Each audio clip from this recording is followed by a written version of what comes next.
Plusieurs personnes parmi vous m'ont demandé de les aider à trouver une idée de business qui leur sera rentable. C'est la raison pour laquelle je vais faire cette vidéo aujourd'hui.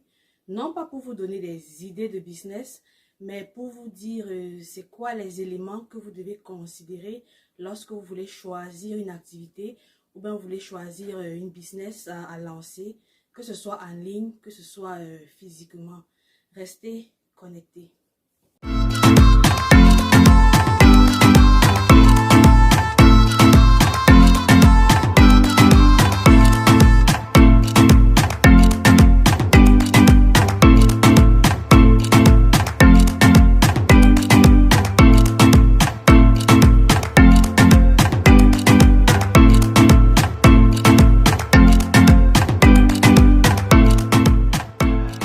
Bonjour à tous et bienvenue une fois de plus sur ma chaîne.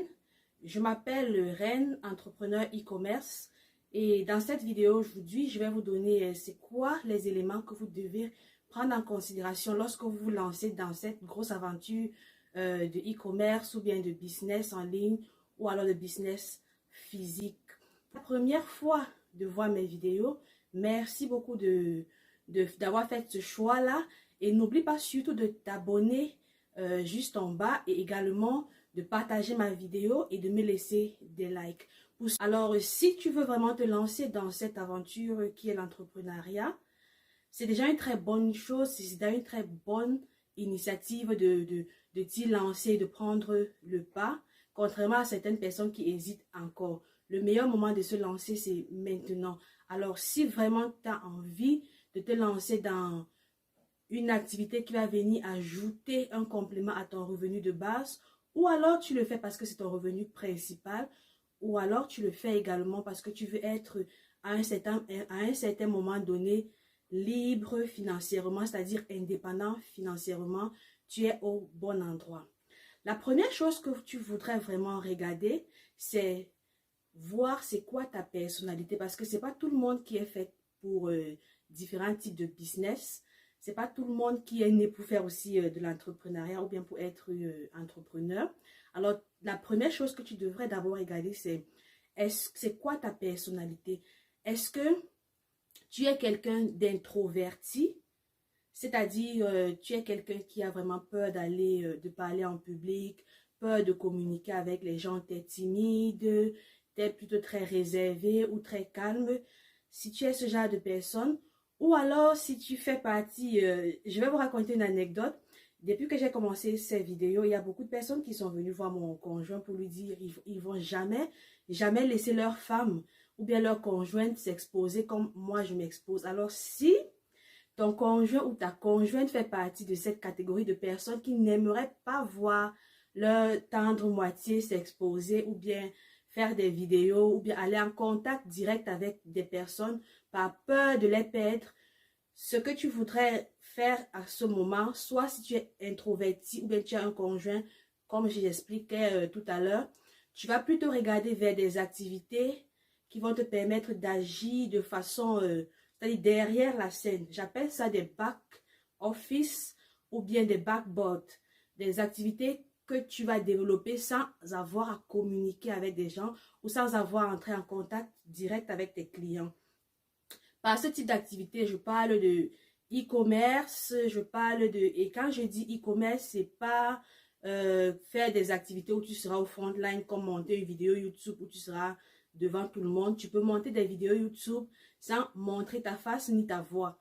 Ou alors tu peux faire également, comme je le disais dans certaines de mes vidéos, faire du design, devenir assistant virtuel, faire du e-commerce comme vendre sur Amazon, sur eBay, créer une boutique en ligne sur Shopify. Il y a divers sites internet que tu peux utiliser pour pouvoir développer ton activité. À ce moment-là, tu n'auras pas à te montrer au public et tu n'auras pas à être en contact avec des personnes, et puis ton conjoint ou ta conjointe sera moins jalouse, parce que c'est aussi un aspect qu'il faut considérer lorsqu'on se lance dans l'entrepreneuriat.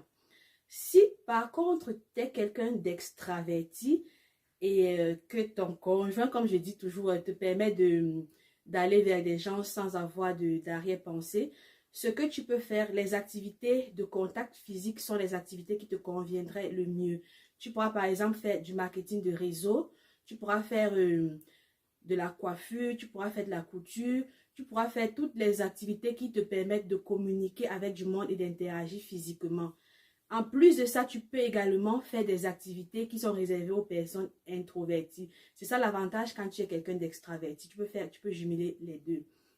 Mais ça ne veut pas dire qu'une personne d'introverti ne peut pas faire une activité dans laquelle elle aura à communiquer avec des gens physiquement. Tu peux améliorer ta façon d'être, ta prestance en travaillant avec un coach de développement personnel. Moi, par exemple, je ne suis pas quelqu'un d'extraverti, je suis quelqu'un d'introverti. C'est difficile à croire, mais je suis quelqu'un d'introverti. Mais j'ai beaucoup travaillé sur ma façon de communiquer avec les gens. Je travaille encore beaucoup parce que ce n'est pas encore ça, mais tu peux également travailler ça comme moi. Et je me rappelle, quand je suis arrivée dans ce pays, les premières années, lorsque j'ai rencontré mon conjoint, à chaque fois qu'on se retrouvait en public et qu'il fallait aller demander une information ou bien se renseigner, moi, je le poussais là devant, toi, va demander. J'avais peur d'aborder les gens parce que j'avais peur de voir leur réaction ou bien j'avais peur d'être rejetée. Mais avec le temps et avec le travail que je fais, je suis amenée chaque jour à communiquer avec des gens et facilement, je m'intègre et j'adopte certaines attitudes qui sont meilleures pour mon développement personnel et qui me permettent même aujourd'hui de m'asseoir devant vous et de faire cette vidéo YouTube que je n'aurais jamais faite il y a de cela 4, 5 ou 6 ans. Fait que si tu es vraiment quelqu'un d'extraverti, tu peux vraiment aller vers des activités qui vont te permettre d'aller en contact direct avec tes clients, vendre facilement tes produits physiques. La deuxième chose que tu voudrais aussi considérer pour ton développement d'activité ou bien pour avoir une idée, ce sera d'évaluer c'est quoi ton niveau de risque, ta tolérance au risque. Quel type de personne es-tu? Es-tu quelqu'un qui aime prendre des risques très grands ou bien es-tu quelqu'un qui aime prendre juste un peu de risque ou bien es-tu quelqu'un qui ne veut pas prendre de risque du tout? Si tu es quelqu'un qui ne veut pas prendre de risque du tout, alors c'est plus facile pour toi de faire des activités en ligne, du commerce en ligne, mais cette fois tu ne vendras pas des produits où tu as besoin de sortir un certain montant d'argent pour acheter ces produits-là. Tu pourras vraiment vendre beaucoup plus de services parce que le risque que l'activité ne marche pas et le risque de perte financière est vraiment minime comparativement à quelqu'un qui va se lancer dans une activité de e-commerce, par exemple comme Amazon, qui nécessite un gros financement de départ. Fait que si tu es quelqu'un qui a vraiment peur du risque, des petits projets sont vraiment faits pour toi. Et si également tu es quelqu'un qui a peur de prendre des risques, tu peux aller de façon graduelle en t'engageant dans de petits projets. Fait que au moins là, si un projet ne marche pas, les autres peuvent marcher. Au lieu de faire comme des personnes qui ont le goût du risque, qui aiment prendre du risque, qui vont aller se lancer dans un gros projet. Et dans ce gros projet-là, ils courent vraiment le risque de tout perdre. Donc, c'est tout ou rien. Alors, toi, tu peux aller vraiment graduellement en investissement dans les petits projets. Si tu es quelqu'un alors qui aime prendre des risques, qui n'a pas peur de perdre de l'argent, alors là, tu peux aller dans des business un peu de grosse envergure, comme lancer des produits Amazon. C'est vrai que ça ne demande pas beaucoup de capital, mais c'est quand même un risque à prendre parce que tu peux perdre également ton argent que tu as investi. Donc, faire des activités qui vont demander un financement un peu plus avancé ou alors entrer également dans le stock market, dans le marché boursier. Ça, c'est pour des personnes qui n'ont pas peur de prendre de gros risques pour leurs activités afin de générer également plusieurs revenus. La troisième chose que tu voudrais considérer lorsque tu vas te lancer ou bien lorsque tu essaies de chercher l'idée de business qui est adaptée à toi, c'est de voir ta capacité financière. De nos jours, c'est possible de se lancer avec $0 dans des activités en ligne. C'est possible de lancer son activité e-commerce. C'est possible de se créer une business avec $0. Alors, si toi, tu n'as pas d'argent dans ta poche, tu n'as rien, tu pars de zéro, les activités qui te conviendraient le mieux seraient des activités qui vont se faire en ligne. Par exemple, tu peux créer des logos, aider les gens qui veulent lancer leur entreprise à créer leur logo. Tu peux vendre ces logos. Tu peux faire également du digital marketing. c'est-à-dire vendre des produits qui ne sont pas physiques mais digitales, par exemple des documents PDF, des formations, vendre vraiment tous ces éléments qui ne te demanderaient pas un capital de base ou bien l'achat des produits pour pouvoir revendre. Et cet aspect également doit être très important pour toi si tu n'as pas d'argent, c'est-à-dire faire des petites formations en ligne qui vont t'aider à créer des produits compétitifs. Il ne faut pas aller se lancer en ligne parce qu'on a dit qu'il faut se lancer en ligne. C'est sûr qu'il faut que tu offres des produits de qualité pour pouvoir fidéliser ta clientèle. Et graduellement, avec le temps, tu pourras aller vers d'autres activités qui nécessitent un plus gros financement. Ou bien, pourquoi pas, tu pourrais faire de ces activités tes sources de revenus principales parce que de nos jours, le marketing digital est très rentable.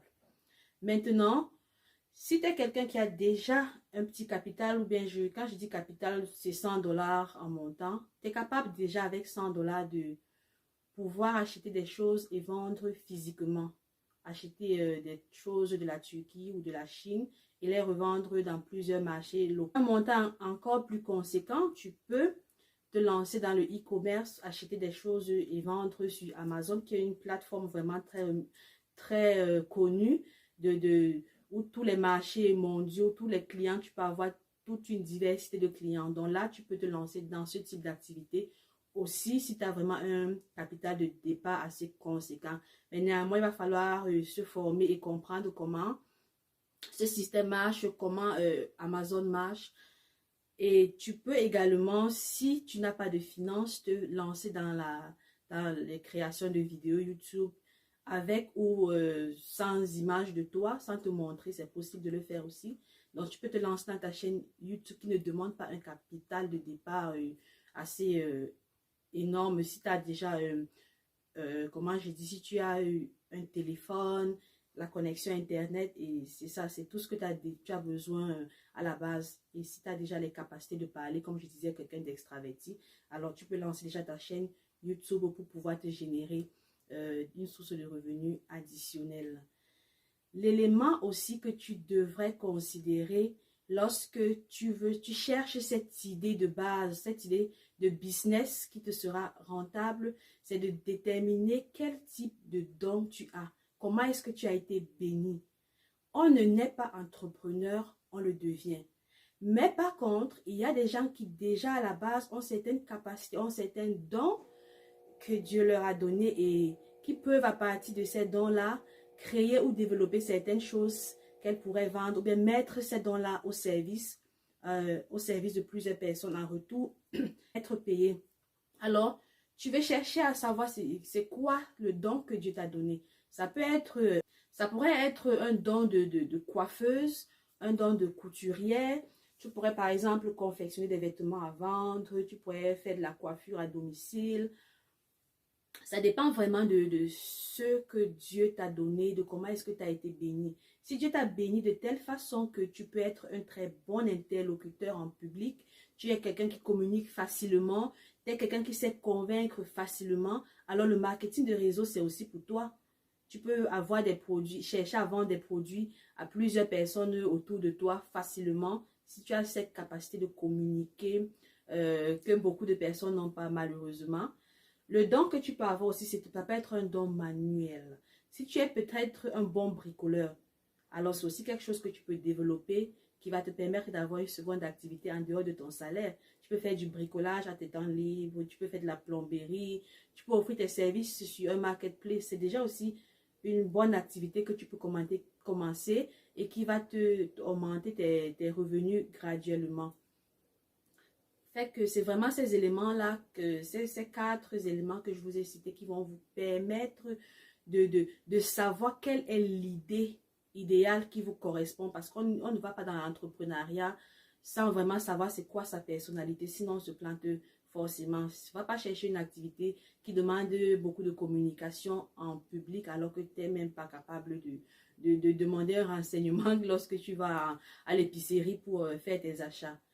C'était vraiment ça que je voulais partager avec vous et j'espère que j'ai répondu à la question des personnes qui voudraient savoir c'est comment, dans quoi elles vont faire. Si tu réussis vraiment à trouver cet élément-là qui te correspond et déterminer dans quel secteur tu vas te lancer, la prochaine étape sera maintenant de voir c'est quoi l'idée Si tu décides par exemple de créer, par exemple, on va dire une chaîne YouTube, alors maintenant, il va falloir t'asseoir et concrétiser ton projet. Si tu décides que finalement, tu vas vendre à manger, ou bien tu vas créer un service traiteur, tu vas alors t'asseoir maintenant et développer ton concept et voir comment tu veux vendre ton produit ou ton service. Donc, c'est vraiment l'étape fondamentale quand tu veux commencer du e-commerce ou bien quand tu veux te lancer dans une business. Il faut déjà que tu saches qui tu es, c'est quoi ton don, c'est quoi ta capacité financière. Et avec ces éléments-là, tu pourras déterminer ce que tu veux faire maintenant.